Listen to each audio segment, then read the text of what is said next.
बृहस्पतिवार व्रत कथा। भारतवर्ष में एक प्रतापी और दानी राजा राज्य करते थे। वह नित्य गरीबों और ब्राह्मणों की सहायता करता था। यह बात उसकी रानी को अच्छी नहीं लगती थी। वह ना ही गरीबों को दान देती, ना ही भगवान का पूजन करती थी और राजा को भी दान देने से मना करती थी। एक दिन राजा शिकार खेलने वन को गए हुए थे तो रानी महल में अकेली थी। उसी समय बृहस्पति देव साधु वेश में राजा के महल में भिक्षा के लिए गए और भिक्षा मांगी। रानी ने भिक्षा देने से इनकार कर दिया और कहा, हे साधु महाराज, मैं तो दान पुण्य से तंग आ गई हूँ। मेरा पति सारा धन लुटाते रहते हैं। मेरी इच्छा है कि हमारा धन नष्ट हो जाए, फिर ना रहेगा बांस ना बजेगी बांसुरी। साधु ने कहा, देवी तुम तो बड़ी विचित्र हो। धन संतान तो सभी चाहते हैं, पुत्र और लक्ष्मी तो पापी के घर भी होनी चाहिए। यदि तुम्हारे पास अधिक धन है तो भूखे को भोजन दो, प्यासे के लिए प्याऊ बनवाओ, मुसाफिरों के लिए धर्मशालाएं खुलवाओ। जो निर्धन अपनी कुमारी कन्याओं का विवाह नहीं कर सकते उनका विवाह करा दो। ऐसे और कई काम हैं जिनके करने से तुम्हारा यश परलोक में फैलेगा।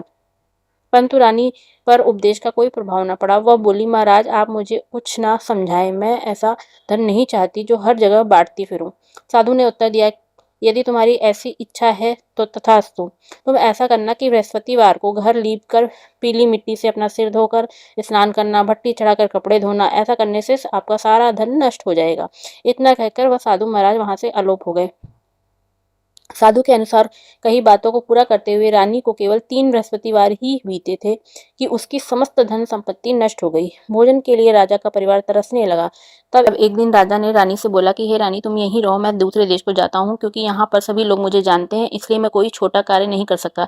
ऐसा कहकर राजा प्रदेश चला गया। वहाँ जंगल पर से लकड़ी काटकर लाता और शहर में बेचता। इस तरह वह अपना जीवन व्यतीत करने लगा। इधर राजा के प्रदेश जाते ही रानी और दासी दुखी रहने लगे। एक बार जब रानी और दासी को 7 दिन तक बिना भोजन के रहना पड़ा तो रानी ने अपनी दासी से कहा, हे दासी, पास ही के नगर में मेरी बहन रहती है, वह बड़ी धनवान है, तू उसके पास जा और कुछ ले आ ताकि थोड़ी बहुत गुजर बसर हो जाए। दासी रानी की बहन के पास गई।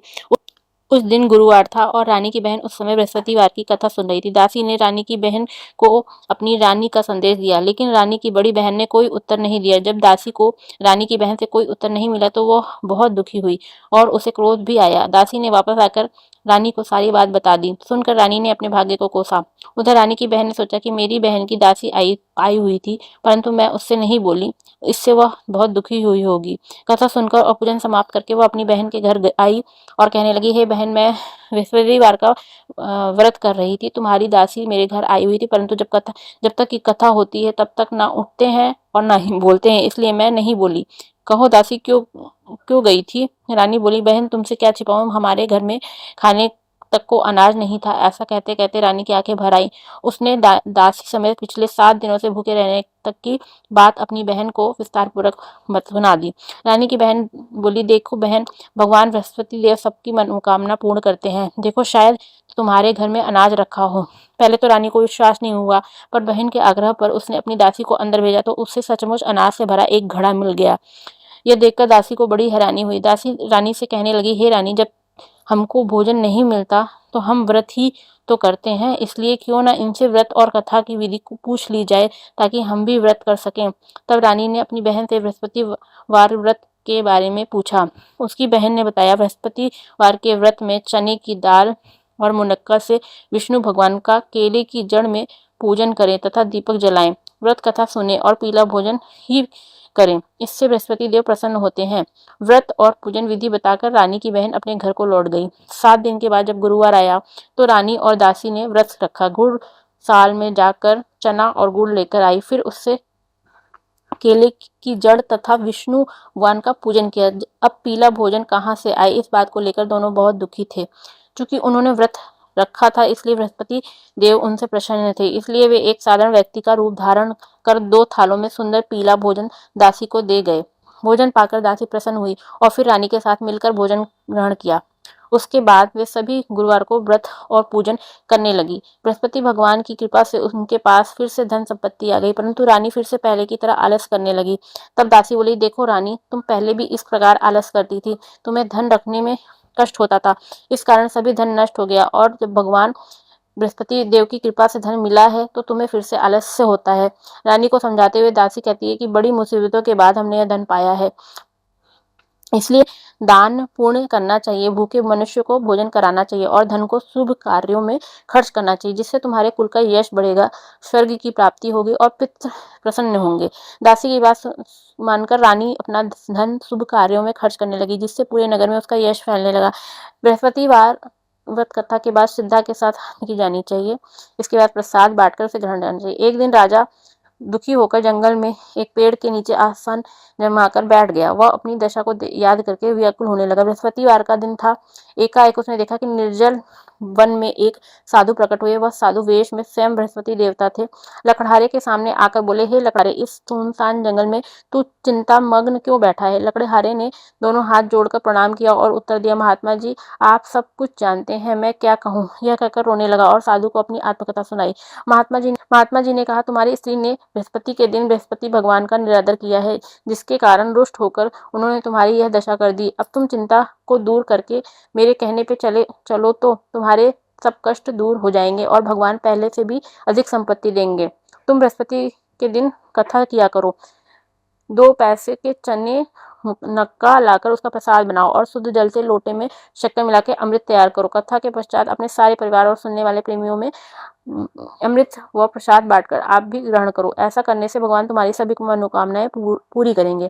साधु के ऐसा वचन सुनकर लकड़हारा बोला, हे प्रभु, मुझे लकड़ी बेचकर इतना पैसा नहीं मिलता जिससे भोजन के उपरांत कुछ बचा सकूं। मैंने रात्रि में अपनी स्त्री को व्याकुल देखा है। मेरे पास कुछ भी नहीं जिससे मैं उसकी खबर मंगा सकूं। साधु ने कहा, हे लकड़हारे, तुम किसी बात की चिंता मत करो। बृहस्पति के दिन तुम रोजाना की तरह लकड़ियां लेकर शहर को जाओ। तुमको रोज से दुगना धन प्राप्त होगा, जिससे तुम भली भांति भोजन कर लोगे तथा बृहस्पति देव की पूजा का सामान भी आ जाएगा। इतना कहकर साधु अंतर ध्यान हो गए। धीरे धीरे समय व्यतीत होने पर फिर वही बृहस्पतिवार का दिन आया। लकड़हारा जंगल से लकड़ी काटकर किसी शहर में बेचने गया। उसे उस दिन और दिन से अधिक पैसा मिला। राजा ने चना गुड़ आदि लाकर गुरुवार का व्रत किया। उस दिन से उसके सभी क्लेश दूर हुए। परंतु जब दोबारा गुरुवार का दिन आया तो बृहस्पतिवार का व्रत करना भूल गया। इस कारण बृहस्पति भगवान नाराज हो गए।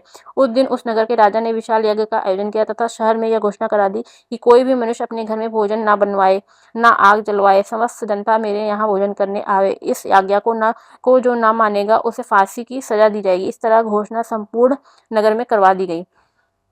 राजा की आज्ञा अनुसार शहर के सभी लोग भोजन करने गए, लेकिन लकड़हारा कुछ देर से पहुंचा, इसलिए राजा उसको अपने साथ घर लिवा ले गए और ले जाकर भोजन करा रहे थे। तो रानी की दृष्टि उस खूंटी पर पड़ी जिस पर उसका हार लटका हुआ था। वह वहां पर दिखाई नहीं दिया। रानी ने निश्चय किया कि मेरा हार इस मनुष्य ने चुरा लिया। उसी समय सिपाहियों को बुलाकर उसको कारागार में डलवा दिया गया। जब लकड़हारा कारागार में पड़ गया और बहुत दुखी होकर विचार करने लगा कि न जाने कौन से पूर्व जन्म के कर्म से मुझे यह दुख प्राप्त हुआ है, और उसी साधु को याद करने लगा कि जो जंगल में मिला था। उसी समय तत्काल बृहस्पति देव साधु के रूप में प्रकट हुए और उसकी दशा को देखकर कहने लगे, अरे मूर्ख, तूने बृहस्पति देव की कथा नहीं करी, इस कारण तुझे दुख प्राप्त हुआ है। अब चिंता मत कर, बृहस्पतिवार के दिन कारागार के दरवाजे पर 4 पैसे पड़े मिलेंगे। उनसे तू बृहस्पति देव की पूजा करना, तेरे सभी कष्ट दूर हो जाएंगे। बृहस्पति के दिन उसे 4 पैसे मिले। लकड़हारे ने कथा कही। उसी रात्रि को बृहस्पति देव ने उस नगर के राजा को स्वप्न में कहा, हे राजा, तुमने जिस आदमी को कारागार में बंद कर दिया है वह निर्दोष है। वह राजा, उसे छोड़ देना। रानी का हार उसी खूंटी पर लटका है। अगर तू ऐसा नहीं करेगा तो तेरे राज्य को नष्ट कर दूंगा। इस तरह रात्रि के स्वप्न को देखकर राजा प्रातः काल उठा और खूंटी पर हार देखकर लकड़हारे को बुलाकर क्षमा मांगी तथा लकड़हारे को योग्य सुंदर वस्त्र आभूषण देकर विदा कर दिया। बृहस्पति देव की आज्ञा अनुसार लकड़हारा अपने नगर को चल दिया। राजा जब अपने नगर के निकट पहुंचा तो उसे बड़ा आश्चर्य हुआ। नगर में पहले से भी अधिक बाग, तालाब, कुएं तथा बहुत सी धर्मशाला, मंदिर आदि बन गई थे। राजा ने पूछा, यह किसका बाग और धर्मशाला है? तब नगर के सब लोग कहने लगे, यह सब रानी और बांदी के हैं। तो राजा को आश्चर्य हुआ और गुस्सा भी आया। जब रानी ने यह खबर सुनी कि राजा आ रहे हैं तो उन्होंने बांदी से कहा कि हे दासी, देख, राजा हमको कितनी बुरी हालत में छोड़ गए थे। हमारी ऐसी हालत देखकर वो लौट ना जाए, इसलिए तू दरवाजे पर खड़ी हो जा। आज्ञा अनुसार दासी दरवाजे पर खड़ी हो गई। राजा आए तो उन्हें अपने साथ लिवा लाई। तब राजा ने क्रोध करके अपनी रानी से पूछा कि यह धन तुम्हें कैसे प्राप्त हुआ है? तब उन्होंने कहा, हमें यह धन बृहस्पति देव के इस व्रत के प्रभाव से प्राप्त हुआ है। राजा ने निश्चय किया कि 7 रोज बाद तो सभी बृहस्पति देव का पूजन करते हैं, परंतु मैं प्रतिदिन दिन में 3 बार कहानी तथा रोज व्रत किया करूंगा। अब हर समय राजा के दुपट्टे में चने की दाल बंधी रहती तथा दिन में 3 बार कहानी करता। एक रोज राजा ने विचार किया कि चलो अपनी बहन के यहाँ हो आए। इस तरह निश्चय कर राजा घोड़े पर सवार हो अपनी बहन के यहाँ चलने लगा। मार्ग में उसने देखा कि कुछ आदमी एक मुर्दे को लिए जा रहे हैं। उन्हें रोक कर राजा कहने लगा, अरे भाइयों, मेरी बृहस्पति देव की कथा सुन लो। वे बोले, लो, हमारा तो आदमी मर गया, इसको अपनी कथा की पड़ी है। परंतु कुछ आदमी बोले, अच्छा, कहो, हम तुम्हारी कथा भी सुनेंगे। उसने दाल निकाली और जब कथा आधी हुई थी कि मुर्दा हिलने लगा, और जब कथा समाप्त हो गई तो राम राम करके मनुष्य उठकर खड़ा हो गया। आगे मार्ग में उसे एक किसान खेत में हल चलाता मिला। राजा ने उसे देख और उससे बोले, अरे भैया, तुम मेरी बृहस्पतिवार की कथा सुन लो। किसान बोला, जब तक मैं तेरी कथा सुनूंगा तब तक 4 हरैया जोत लूंगा। जा अपनी कथा किसी और को सुनाना। इस तरह राजा आगे चलने लगा। राजा के हटते ही बैल पछाड़ खाकर गिर गया तथा किसान के पेट में बड़ी जोरदार का दर्द होने लगा।